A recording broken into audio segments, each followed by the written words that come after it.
se connecte au fur et à mesure.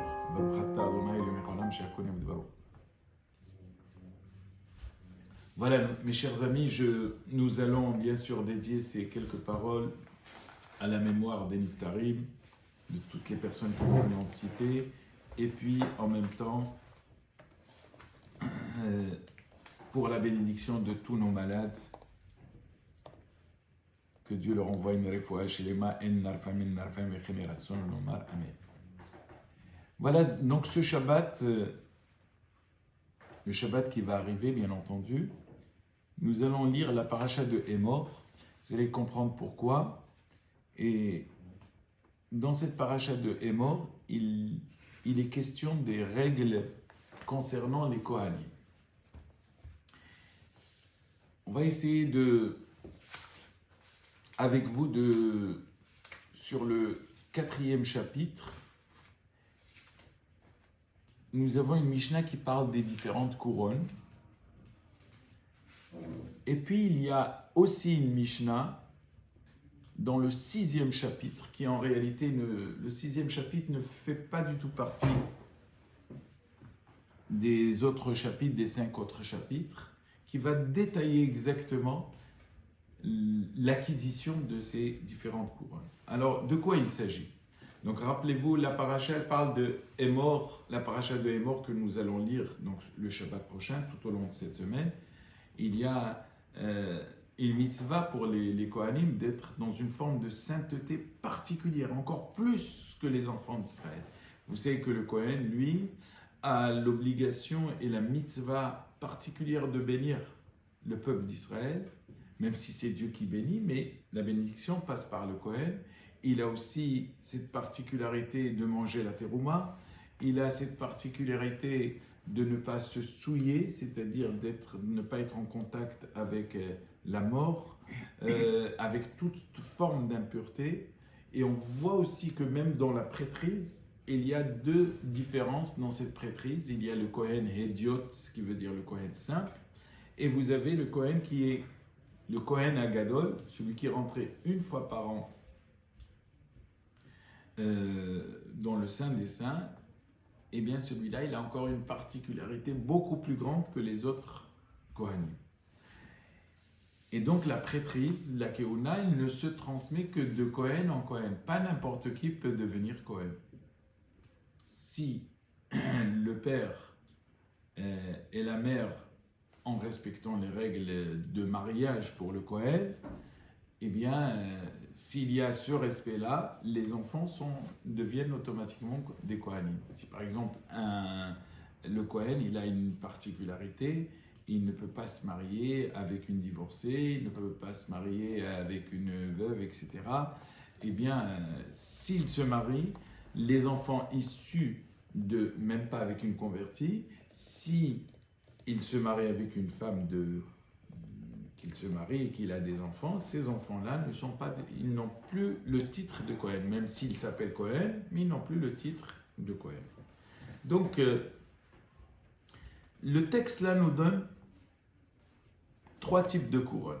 Il y a une 4e que nous verrons après. Rabbi Shimon Omer, Rabbi Shimon dit la chose suivante. Shlosha ketarim hem. Il y a 3 couronnes. Keter Torah, la couronne de la Torah. Veketer Kehuna, il y a la couronne de la prêtrise. Il y a une 3e que le texte ici ne rappelle pas, mais qu'on va rappeler, la prêtrise, Keter Melucha. Et ensuite, la dernière qui est la couronne d'une bonne réputation, c'est-à-dire d'une bonne renommée. Et on va voir que le texte nous dit là-bas, Vecheter Shem Tov, Ola al Gabehen. Et celle du renom, de la réputation, eh bien, elle les surpasse par tant toutes. C'est-à-dire que, en clair, une bonne renommée est beaucoup plus forte qu'une couronne de prêtrise, ou bien celle de la Torah, ou bien celle de la royauté. Maintenant, on va essayer de voir comment elle s'acquiert. C'est pour ça que nous allons essayer de scinder, si vous voulez, ce texte, enfin ce cours plus précisément, en plusieurs, peut-être entre aujourd'hui et demain, Be'ezrat Hashem. Je salue toujours la présence de notre grand rabbin qui nous suit attentivement. Nous allons, Be'ezrat Hashem, le faire sur 2-3 cours. En tout cas, le texte nous dit là-bas, Gedola Torah yoter mina keuna ou mina malchut. Là, on ne parle pas de couronne, mais on parle de la Torah elle-même. Eh bien, elle est beaucoup plus grande, elle est supérieure, mina keuna, que la prêtrise, ou mina malchut, et la royauté. Là, ici, si vous voulez, nous incluons la prêtrise, même si elle n'y est pas là-bas, mais en tout cas, on va l'inclure.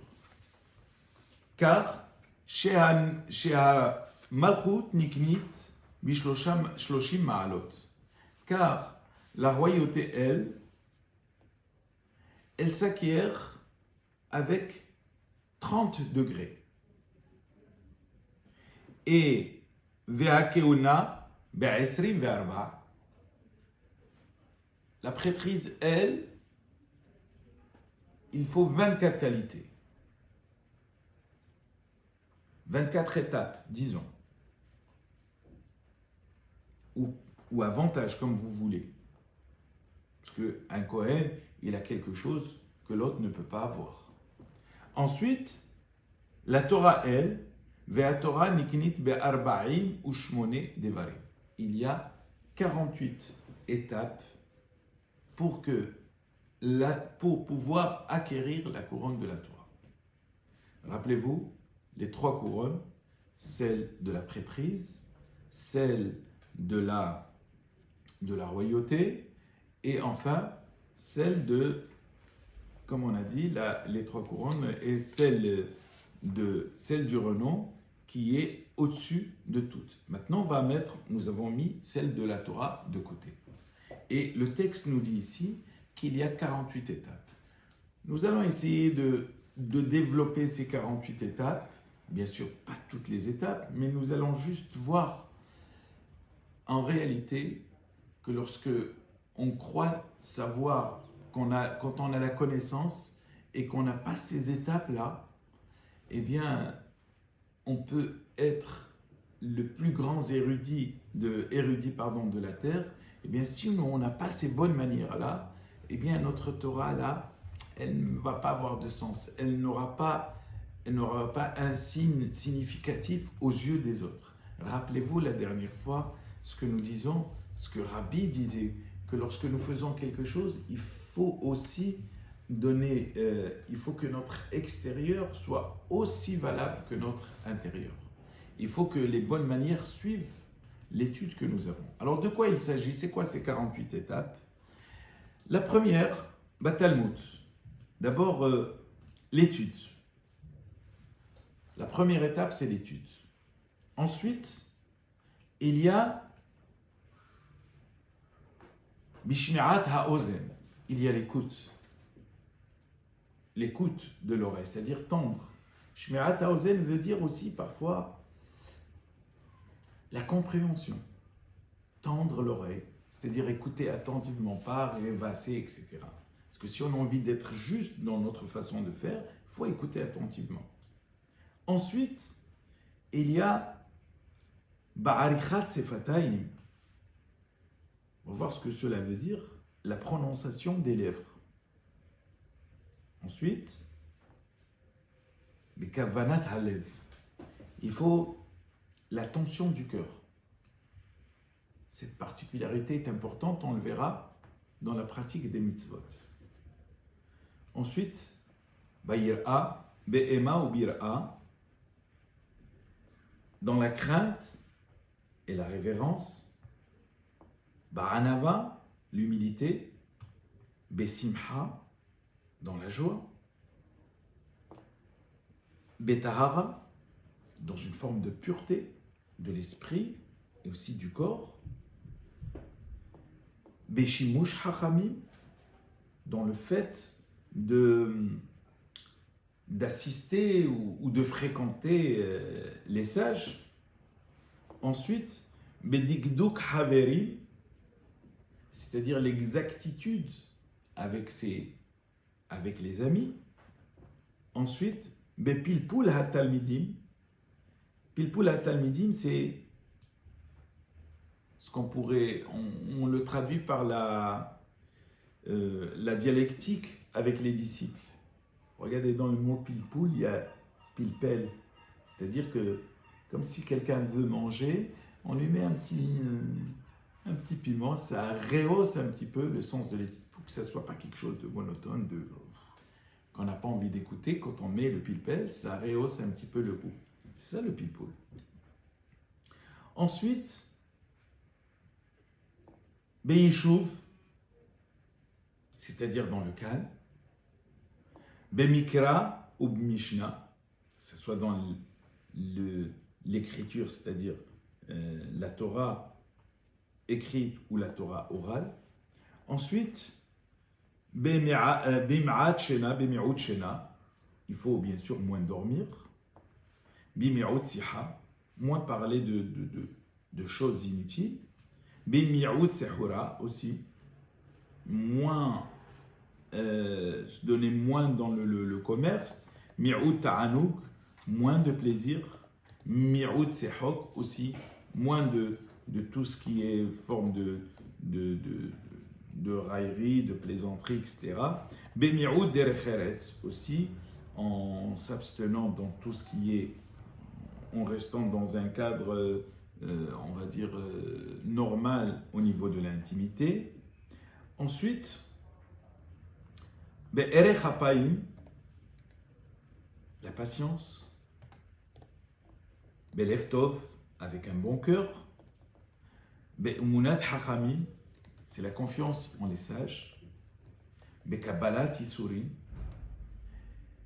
c'est-à-dire l'acceptation des épreuves, parfois qui nous permettent de grandir. Ensuite, Hamakir et Mekomo, c'est celui qui arrive aussi à connaître sa place. Hasameach Behelko, celui qui se contente de ce qu'il a. Eno Mahazik Tova Le'atzmo, c'est-à-dire que il ne va pas s'enorgueillir, il va se contenter de ce qu'il a. Aosé c'est Aglid Varad, celui qui arrive à mettre une barrière pour justement ne pas aller loin. Aouf, il doit être aimé. Ohev et Amakom, il aime Dieu. Ohev et Abiriot, aimer les Ohev et Abiriot, aimer Dieu.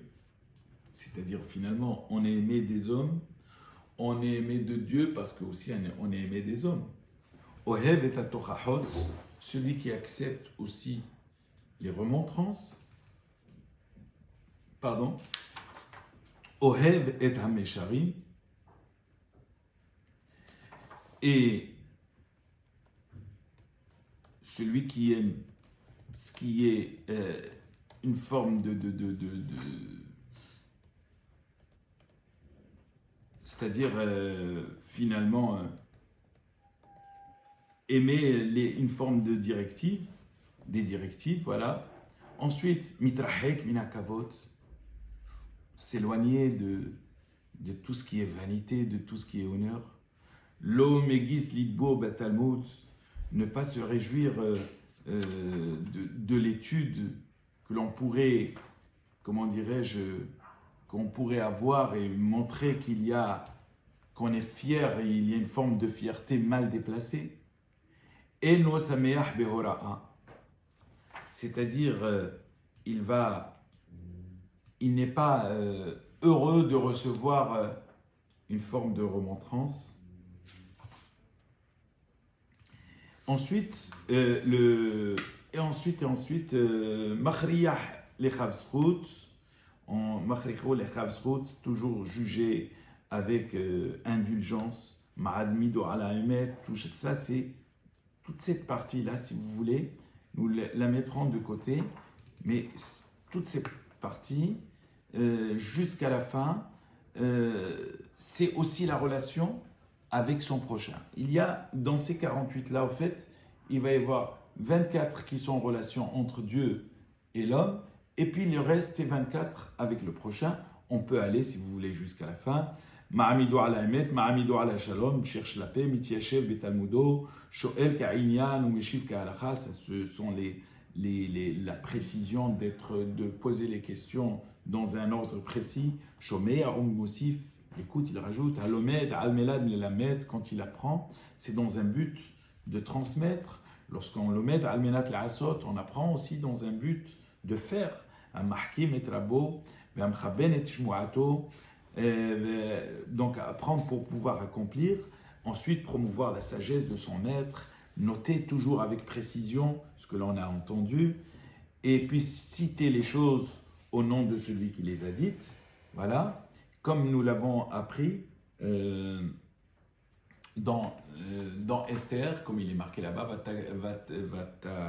Vatomer Esther, pardon, la Melech Beshem Mordechai, rappelez-vous, lorsqu'il y a eu ce petit complot, Esther a quelque part rappelé tout le bienfait, tout ce qu'a fait Mordechai, elle l'a ramené au nom de Mordechai. Et qu'est-ce que cela a ramené? Ça a ramené la délivrance dans le monde. C'est la raison pour laquelle tout celui qui rapporte un enseignement au nom de son prochain, il ramène il ramène la délivrance dans le monde. Alors voilà, mes chers amis, ces 48 étapes. Ce que je voulais définir avec vous, ce sont ces étapes-là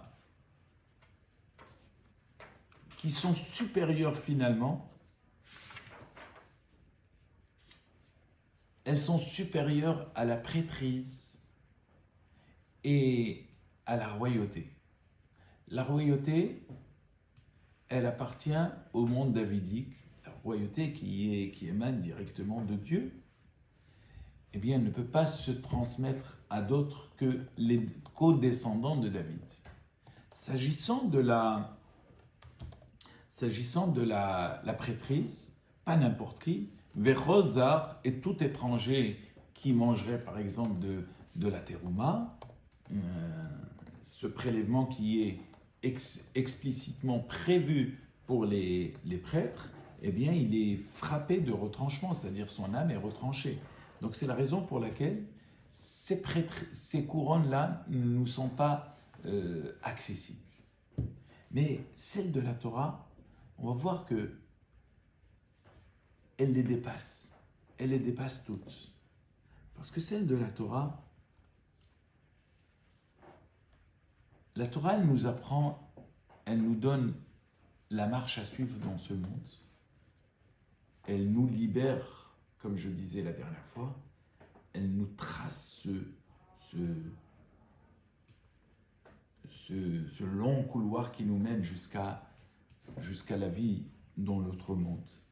Et c'est la raison pour laquelle la première étape que le Haram ici cite, c'est l'étude.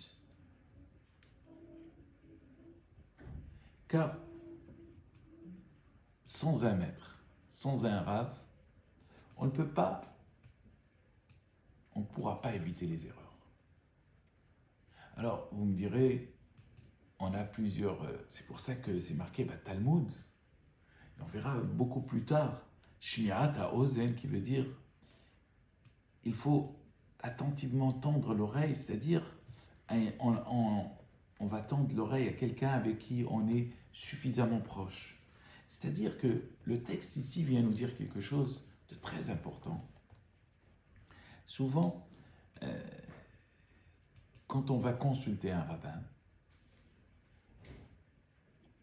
on lui demande la marche à suivre, ce qui est dans telle ou telle situation.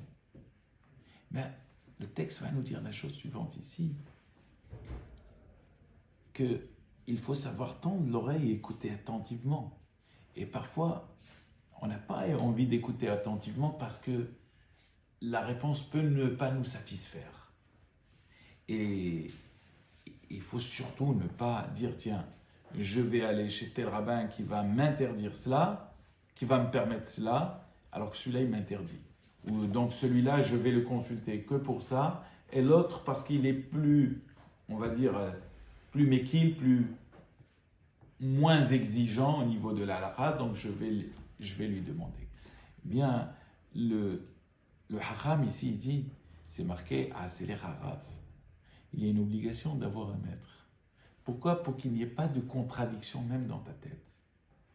Et donc, cette Shmi'at HaOzen, cette attention particulière, elle ne se fait qu'avec quelqu'un que l'on connaît.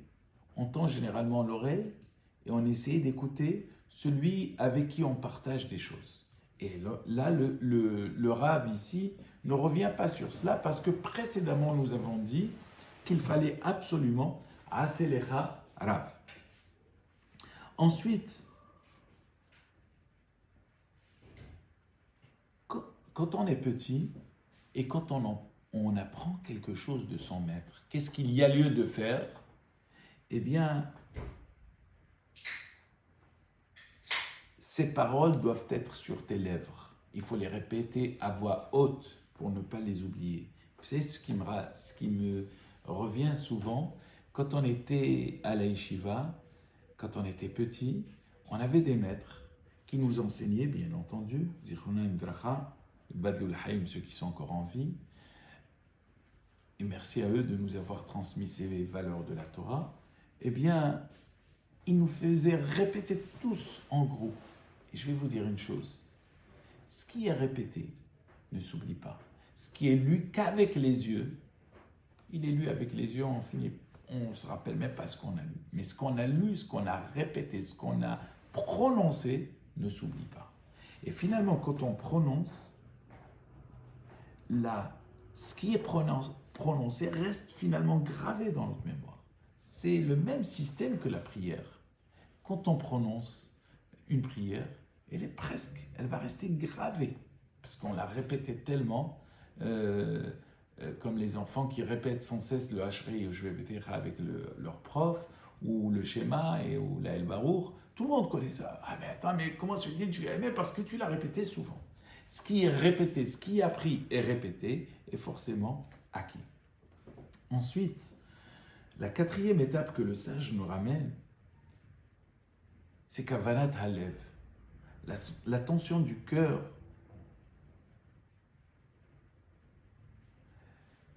C'est quoi l'attention du cœur? C'est que il faut se concentrer sur chaque mot que l'on va réciter et comprendre son sens. Rappelez-vous, j'ouvre une parenthèse, la Gemara elle dit là-bas, au nom de Ola, mitzvot serichot kavana. Les mitzvot que nous accomplissons doivent avoir une kavana. Qu'est-ce que ça veut dire une kavana? Ça veut dire que lorsque nous allons accomplir les mitzvot, c'est dans une attention particulière et dans une intention particulière. La seule mitzvah de la Torah où il n'y a pas du tout d'intention particulière, c'est une seule que nous avons rappelée cette semaine, ce Shabbat, c'est la shirha. La shirha, c'est, rappelez-vous, lorsqu'on est en train de moissonner et tout ce qui est oublié ou tout ce qui est tombé, nous ne le faisons pas exprès d'oublier quelque chose. Eh bien, c'est la seule mitzvah. Mais en dehors de cela, il faut qu'il y ait une attention particulière. Ça s'appelle Kavanat Halev. Et même dans la prière, lorsque nous prions, eh bien, grâce à Dieu, nous avons aujourd'hui une grande particularité, c'est que nous avons des livres qui sont traduits et en hébreu et en français. Et souvent, beaucoup de gens me disent, Monsieur le rabbin, je connais parfaitement les prières par cœur, mais je ne comprends pas le sens. Et c'est vrai que souvent, parmi tous ces gens-là qui étudient, qui prient, parfois récitent des supplications et pensant que ce sont des chants. C'est comme, je donne l'exemple souvent, les gens qui qui chantent et qui sont heureux de chanter Hatan ou Lefan et Harahem Alenu. Ils disent à Dieu, nous avons fauté devant toi, aie pitié de nous, ils sont heureux et tout ça. Je dis, mais est-ce que vous comprenez ce que vous êtes en train de dire là? Et théoriquement, quand on chante, là on devrait pleurer parce que nous disons nos fautes à Dieu. C'est la raison pour laquelle, il est nécessaire, à mon sens, de lire aussi la traduction des prières. Même si ce n'est pas une traduction mot à mot qui nous aiderait plus, mais quand on n'a pas eu cette chance d'apprendre l'hébreu et de le connaître et de le maîtriser parfaitement, eh bien, il est impératif de connaître le sens global. Le sens global au moins de ce qu'exprime une prière. Et c'est important. Nous faisons la Hamida, mais finalement nous prions. Mais qu'est-ce que nous prions? Et il est intéressant de savoir ce qui est marqué dans l'Hamida. Il est intéressant aussi de savoir ce que dit le schéma. Tout cela est important. Nous avons, grâce à Dieu, donc ces livres en français qui nous permettent de, de pouvoir au moins avoir un sens particulier à ce que nous lisons régulièrement. Donc cela aussi fait partie de l'acquisition de cette couronne-là. Si on a envie d'acquérir cette couronne particulière de la Torah, mais il faut aller aussi vers Kavanat Alev. Il faut avoir de l'attention particulière, c'est-à-dire comprendre le sens de ce que nous disons, comprendre tout simplement l'étape que nous faisons. Ensuite, il y a la Emma. Emma, qui veut dire la crainte.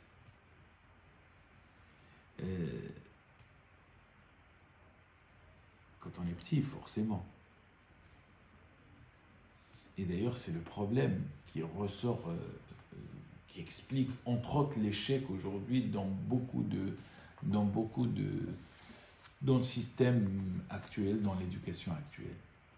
Quand il n'y a pas la crainte du maître vis-à-vis la crainte de l'élève, la crainte, du maître, lorsque son élève ne le craint pas, il ne va rien retenir.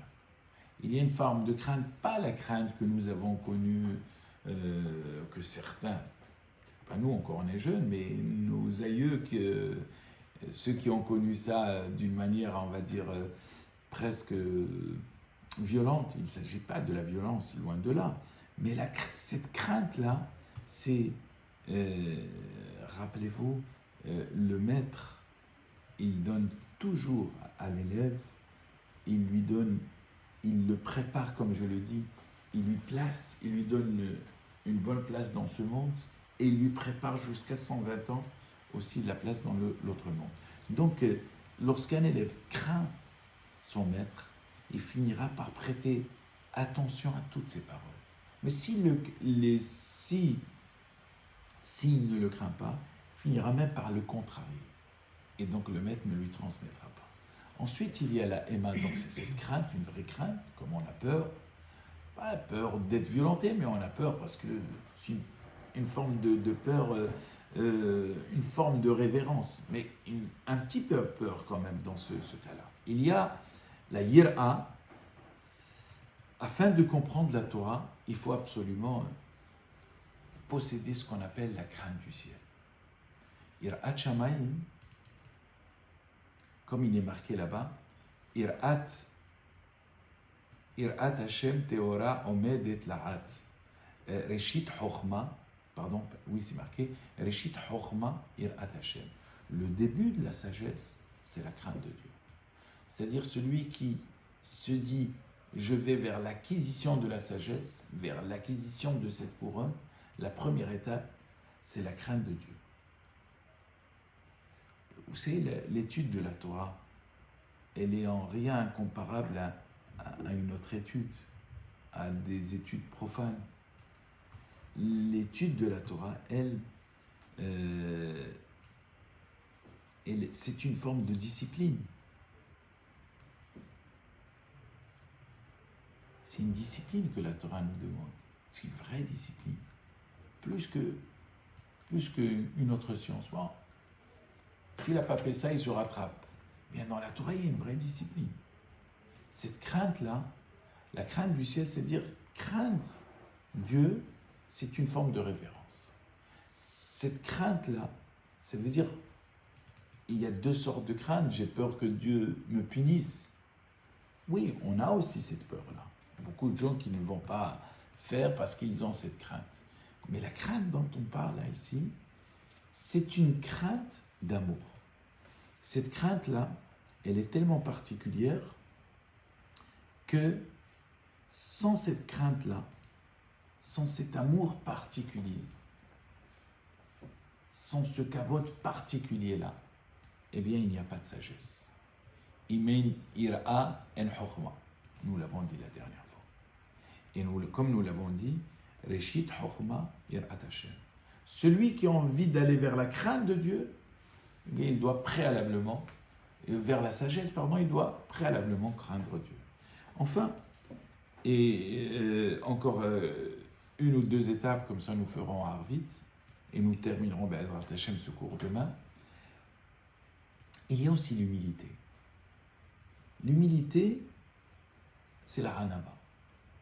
Rappelez-vous que Moshe Rabbeinu, lui, a reçu la Torah parce que la Torah témoigne sur lui. Ve'ha'ish Moshe anav me'od mikol ha'adam asher al pnei adama. Ce qui voudrait dire que la Torah témoigne sur Moshe qu'il était l'homme le plus humble de toute la terre. C'est pour ça que Dieu lui a donné la Torah. Qu'est-ce que c'est que la Hanava? Un homme, lorsqu'il est humble, il se considère toujours inférieur aux autres. Quand on se considère toujours inférieur et pas supérieur aux autres, eh bien on cherche toujours à améliorer ses études. On va se considérer finalement comme un ignorant, comme quelqu'un qui ne sait pas. Même si parfois on sait, le haram, vous savez, c'est pas celui qui va se précipiter quand on lui pose une question. Il attend, il réfléchit. Il sait que lorsque quelqu'un lui a posé une question, il va chercher, il va lire entre les lignes de la question qu'on lui a posée. En s'agissant de l'humilité de cette anava, lorsque quelqu'un se considère toujours comme étant une forme de Am Haaretz aux yeux de Dieu, un ignorant, il sera constamment en mouvement dans l'apprentissage. Quelqu'un qui n'a pas cette humilité-là, il dit, moi j'ai tout parcouru, je connais tout, etc. Il va se mettre au-dessus des autres. Et parfois il va dire, tiens, il va être tellement au-dessus des autres qu'il va finalement même dire, mais c'est qui celui-là, mais je ne vais pas apprendre de lui. Cette humilité-là, elle a été tellement nécessaire même pour Moshe Rabbeinu. Dans la semaine, et on termine avec cela, dans la semaine, nous allons faire le Pesach Sheni. Pesach Sheni, c'est quoi?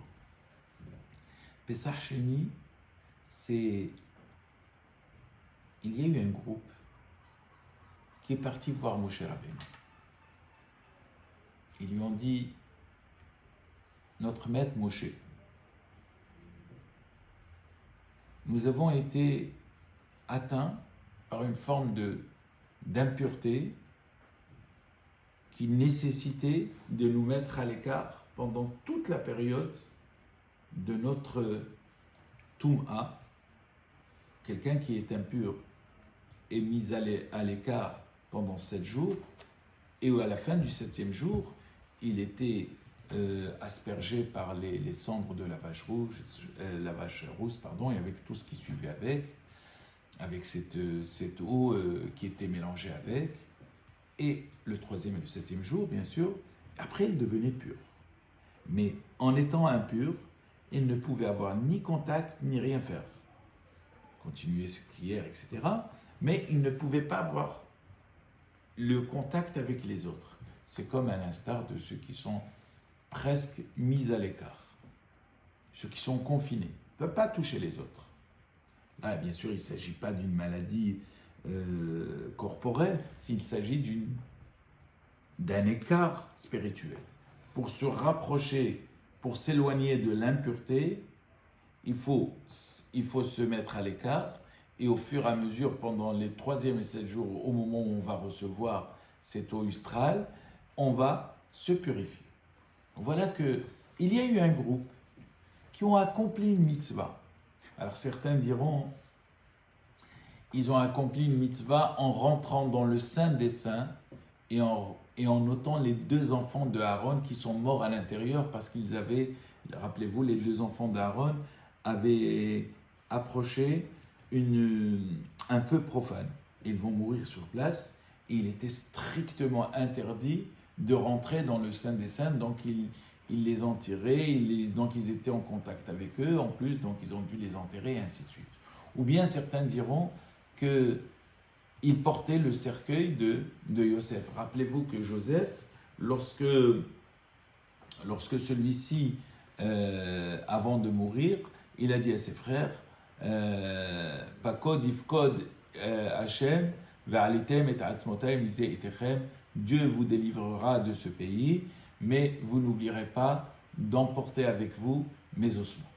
Donc ceux qui portent les ossements, ceux qui portaient le cercueil de Joseph dans le désert, eh bien étaient aussi impurs.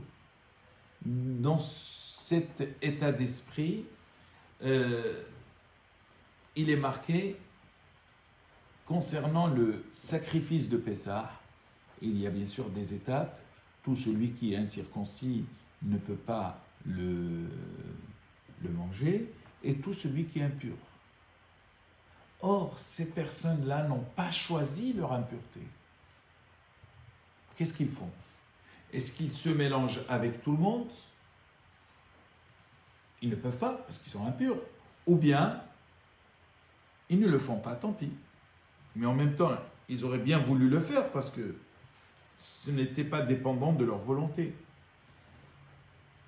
Ils ont posé la question à Moshe Rabbeinu. Anachnu temeim lenefesh adam. Nous sommes impurs. La manigara, pourquoi nous allons-nous manquer cette mitzvah de faire le sacrifice de Pessah? Regardez la grandeur de Moshe Rabbeinu. Moshe Rabbeinu a reçu tout de Dieu.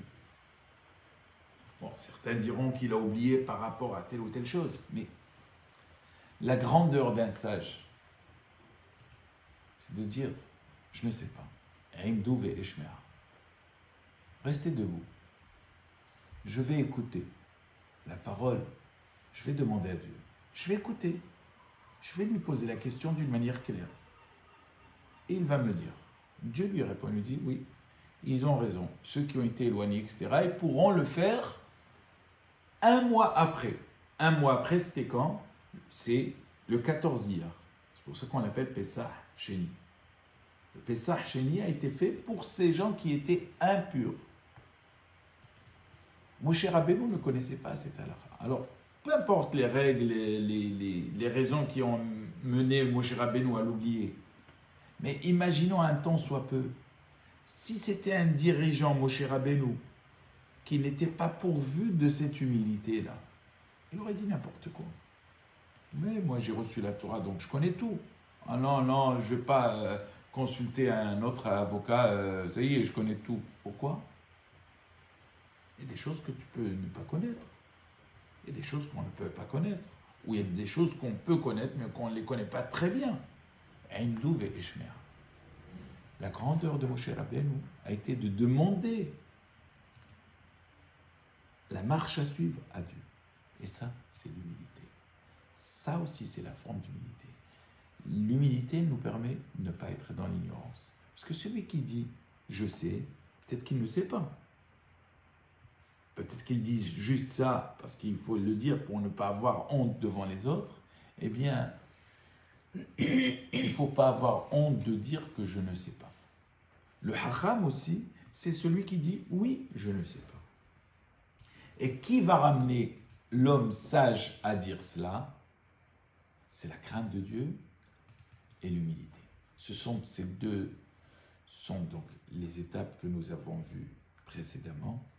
Et enfin, la dernière étape, mais on la développera Be'ezrat Hashem demain, c'est la joie. La joie, on expliquera ce que c'est que la joie. La joie, juste une petite parenthèse, la joie ici, on parle surtout de... Vous savez, j'ai toujours donné cet exemple, pas comme les élèves qui attendent la sonnerie.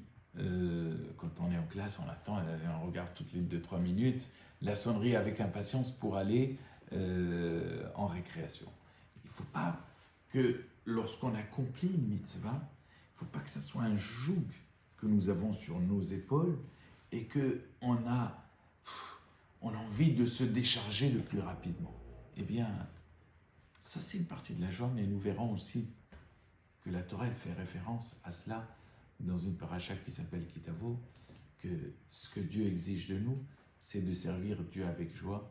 Nous le développerons Be'ezrat Hashem demain. On va essayer de rentrer dans ces étapes. En tout cas, vous voyez, et je termine avec cela, que l'étape, la couronne de la Torah, elle est à la portée de tout le monde. C'est pas un cercle fermé. On ne choisit pas des personnes par rapport à un héritage. Pas parce que ton père a été très grand au niveau de la Torah que tu le sauras. C'est pas vrai. Si tu n'as pas les qualités-là, si tu n'acquiers pas ces qualités-là, combien même ton savoir peut être grand, mais il finira par se dissiper ce savoir. Il finira par ne pas même induire les gens en erreur. Donc voilà pourquoi la couronne de la Torah, elle est importante et nous le continuerons Be'ezrat Hashem tout au long de cette semaine, encore avec toutes nos excuses pour ce groupe fermé qui a l'air de dysfonctionner. Nous continuerons sur le groupe ouvert, je pense, encore quelques temps. Et donc, voilà, jeudi soir, Be'ezrat Hashem, ce jeudi soir, nous ferons ensemble en direct l'Aïloula de Rabbi Meir. Rappelez-vous, on va essayer de faire ça jeudi soir. Et en même temps, lundi soir, cette fois-ci, il y aura en direct Be'ezrat Hashem de la synagogue, l'allumage des bougies avec votre participation en Zoom. Donc tout cela vous sera envoyé le plus rapidement possible. C'est vrai que la technique n'est pas encore au point, mais avec ce temps-là, avec tout le temps qui passe, nous arriverons Be'ezrat Hashem à mettre tout cela au point et le plus sûrement, parce qu'il ne suffit pas de mettre au point, mais le mettre d'une manière sûre et certaine. Je vous dis, mes chers amis, très très bonne soirée, à demain Be'ezrat Hashem 9h, et nous allons faire la prière de Arvit. Baruch Adonai Le'olam, Amen ve'Amen.